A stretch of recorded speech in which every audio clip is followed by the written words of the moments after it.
les raisons pour lesquelles l'homme n'a jamais marché sur la Lune. Ok, pour commencer, si Neil Armstrong avait été la première personne à marcher sur la Lune, qui aurait pris cette photo de lui? Ensuite, voici une photo des bottes de Neil Armstrong en exposition dans un musée. Et voici son empreinte de pas lorsqu'il était sur la Lune. On est d'accord, il y a quelque chose qui ne colle pas. Ok, apparemment Neil Armstrong a pris cette photo de l'astronaute Buzz Aldrin sur la Lune. Mais quand on zoome, c'est bizarre, on ne voit pas d'appareil photo. Ok, on continue parce que c'est pas tout. Le fait que le drapeau soit tissé alors qu'il n'y a pas de vent sur la Lune a toujours été un grand mystère. Comment c'est possible? De plus, comme il n'y a pas d'étoiles dans le ciel, les gens pensent que les photos ont été prises dans un studio de cinéma.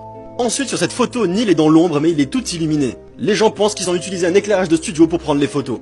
Ensuite, comment des engins de plusieurs tonnes peuvent t'allunir sans laisser aucune trace? Je trouve ça vraiment louche. Ensuite, en zoomant sur une photo, on peut apercevoir un caillou avec écrit la lettre C. La preuve encore une fois qu'il s'agirait d'un décor de cinéma. Mais si nous avions vraiment été sur la Lune en 1969, pourquoi ne sommes-nous pas capables d'aller sur Mars en 2023? D'identifier ces fake news et lutter contre ces photos. On a fait notre propre système. Par exemple, regardez ici, le système Google, ici, elle marque par rouge les parties qui sont fausses, alors que la photo qui est réelle, elle ne pose pas aucun problème à ce système.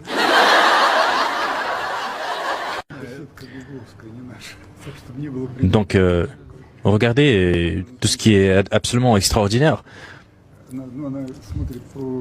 Regardez, ce système, il examine un grand nombre de facteurs et montre qu'il y a effectivement des parties qui sont fausses sur cette photo.